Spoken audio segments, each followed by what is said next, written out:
Hey guys, it's Robin, RsIslandCrafts, and welcome to my craft room. This is my Whip It Wednesday video where I'm going to show you what I've been working on in the craft room this week. Actually, I'm going to show you what I worked on in the craft room on Sunday, because that's about the only day that I actually did any sewing. The rest of the week was ho-hum, you know, to do the things you got to do type stuff. I decided on Sunday I wanted to take a day to myself just to relax, and I thought it'd be a good time to work on some projects that I'd started earlier this year or last year. If I want to start making projects, you know, table runners, wall hangings and such for autumn, Thanksgiving, Halloween, and Christmas, I thought it might be a good idea if I did last year's projects, right? I thought it'd be a good idea to get those finished because I want to make sure I have something to hang up and decorate for this fall. And let's face it, there's a 50-50 chance whether or not I get this year's projects done in time to hang them up for that holiday season. I'm going to do my best, and that is one of my goals for this year, is to start holiday projects and actually finish them before that holiday is over, but we'll see. Anyway, this is my Polaroid little mini quilt that I was working on with my patrons. I believe, pretty sure it was earlier this year, not that long ago. I just did a little 9 patch. I wanted to do a little mini quilt to see how it would turn out. I've got it all quilted. I put this really fun backing on it because it's blue and I wanted blue. And I did a whole bunch of straight line quilting everywhere just to help those Polaroids pop up just a little bit. They are not absolutely perfect. Everyone's got a little bit of a tilt to them, and I'm perfectly happy with that. That doesn't bother me at all. I still struggle a little getting all my sashing to match up perfectly and to have everything just, you know me, I'm not a perfect sewer. So a little bit wonky, it just kind of feels like home to me. So this one is ready for binding. I think I'm going to go ahead, I was thinking to do the white for the binding. Now chances are by the time you see this video, I will already have put the binding on, but you can go ahead and let me know down below just in case, because let's face it, after you see all the other projects, I have a lot of binding to do, and if I hold off on it a little bit, you guys can always just chime in and say what would look good. I could use, I don't think I have this blue, but I could put some type of blue there. I could pull out some of these colors. I could use all of these fabrics, but I don't want anything too crazy. I'm thinking just one fabric, solid, semi-solid. I gotta lay it down on some white fabric to see how it looks first and to make that decision. I'm not sure if I'll use this fabric, but this is a white with some little flowers and swirls and stuff and all that.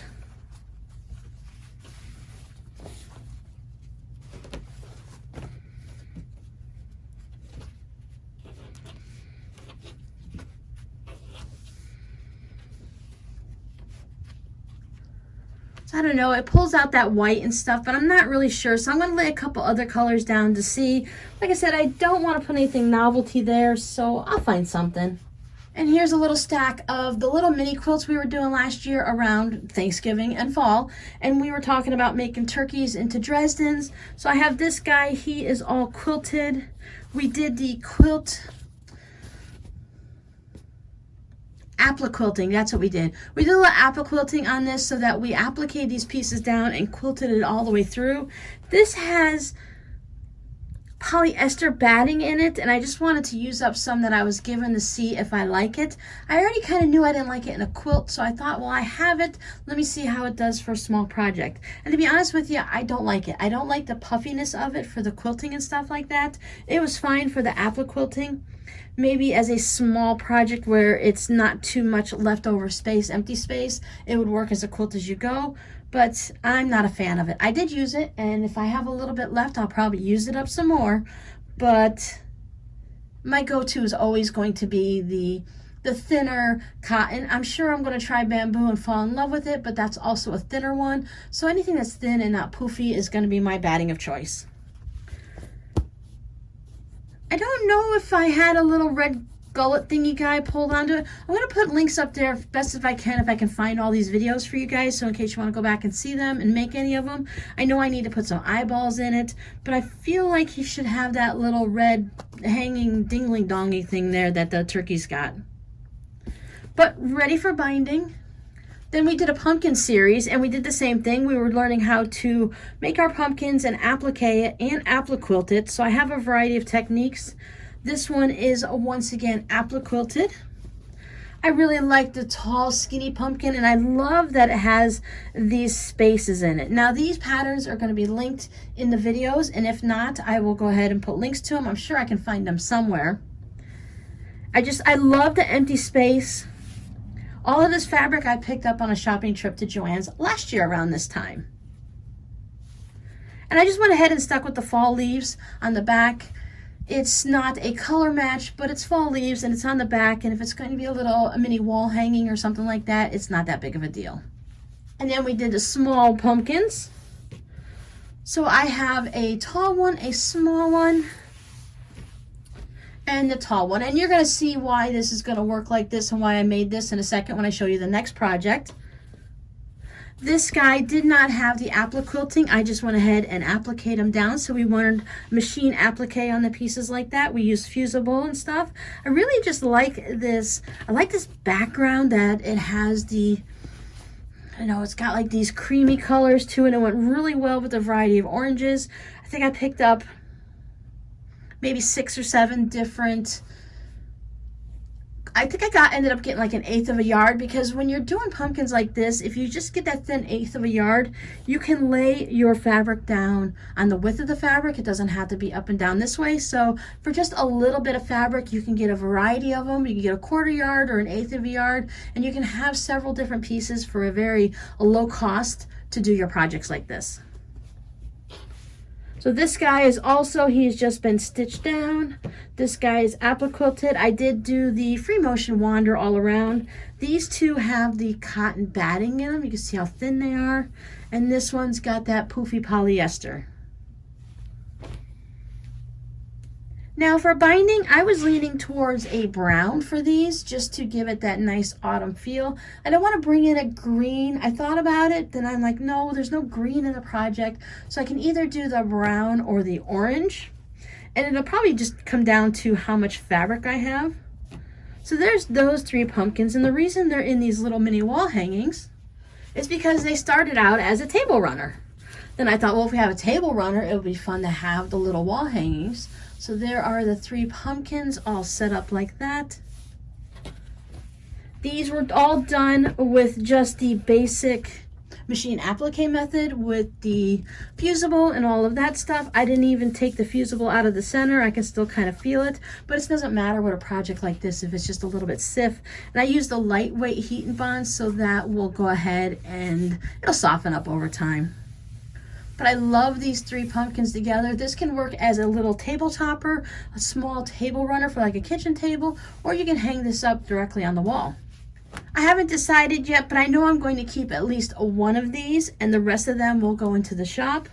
If I choose one, I will probably end up keeping the pumpkin and maybe the one with the polyester batting in there, just because I love the way that these turned out much better.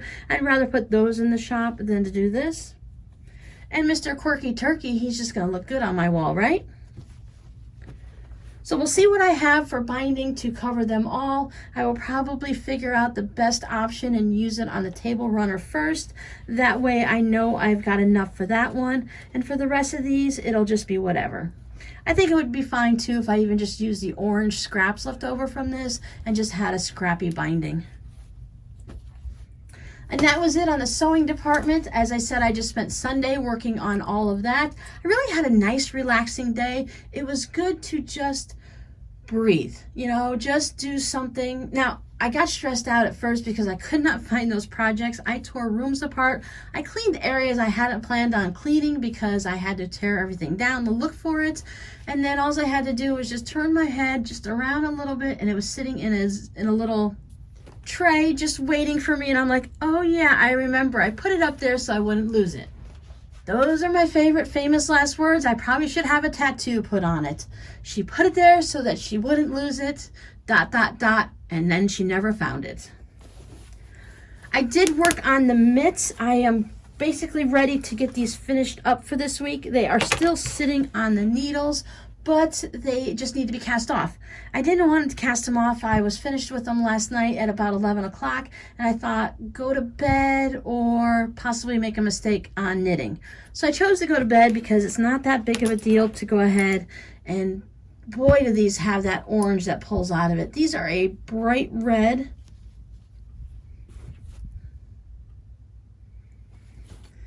that the camera is not liking, but that's okay. You guys saw these mitts before with the purple ones. It's the same ones. I just used a different color because one child wanted purple and one wanted red.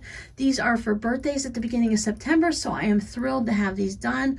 I just need to cast them off, do a little bit of finishing on the thumbs, which won't take but a few minutes, and then weave in the ends and they'll be ready to go in the mail. So these should definitely be going in the mail by the end of the week. Fingers crossed. I don't want to jinx myself at all. And that means I can go ahead and finish up the hat I was working on. And I really have a backlog of knitting projects that I just can't wait to get working on. One of those is including my sweater. We are getting, well, you guys are getting closer to some cooler weather than I am. I still won't see any cool weather until after Halloween.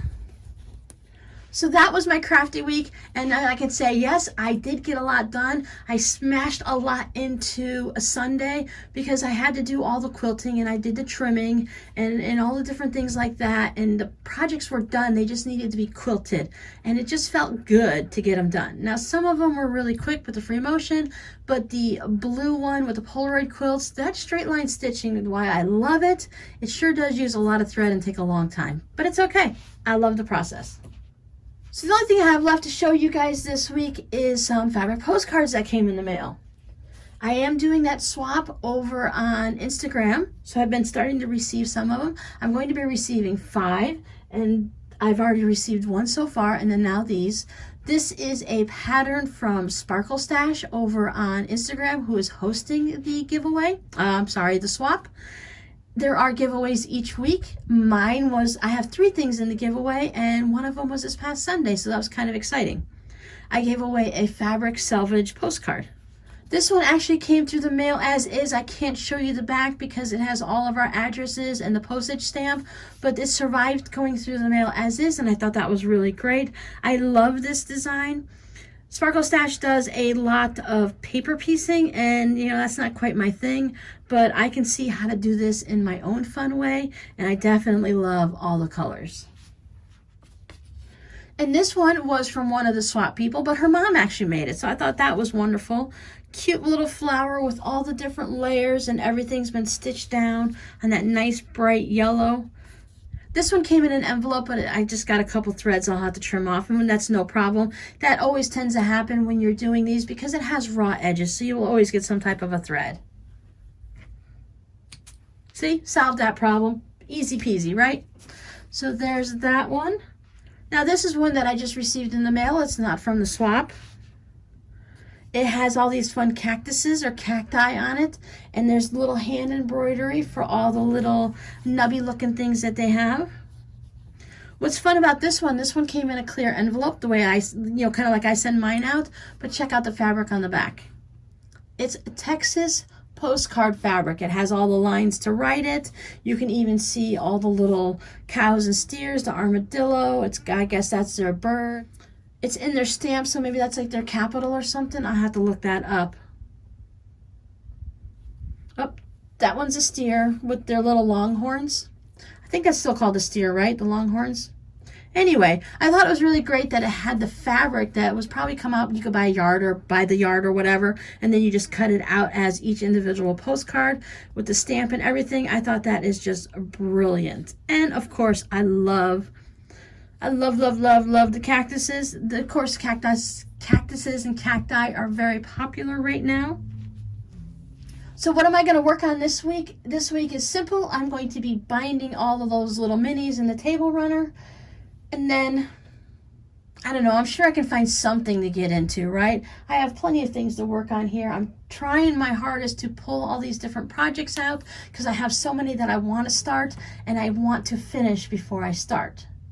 And it was just really enjoyable to go back to doing a Sunday where I didn't do any work, like YouTube work or anything like that, but I did have a lot of fun because it's like everyone was just online on Sunday. I got to chat with so many of you guys. So many left wonderful comments and we could just chat back and forth. I just had a really good time chatting with people anytime that I had like a minute, like when you guys leave comments, sometimes I jump right on and I answer your comment right away if you have a question, and other times I'm involved with something and I'll just do it at the end of the day. So it was really fun to just have them rolling throughout the day, and just like every half hour or so I would just pick up my phone and answer a couple comments, go back to sewing. So it was just very relaxing, and I so needed that relaxing day. Hopefully I can get another one of those days in this Sunday and have a little bit of fun. I do need to go through and take care of some of the scraps that I got laying around, but that right now is feeling too much like a chore and not like fun. So I hope you guys get to have some fun this week. I know we have to do our chores. I vacuumed the house and mopped the floors and did all that good stuff like that, so that we can have a little bit of fun in the craft room sometime during the week. So I hope you find that little nugget of time that you get to enjoy yourself and just relax and ignore the world. And I'll see you guys next time. Bye.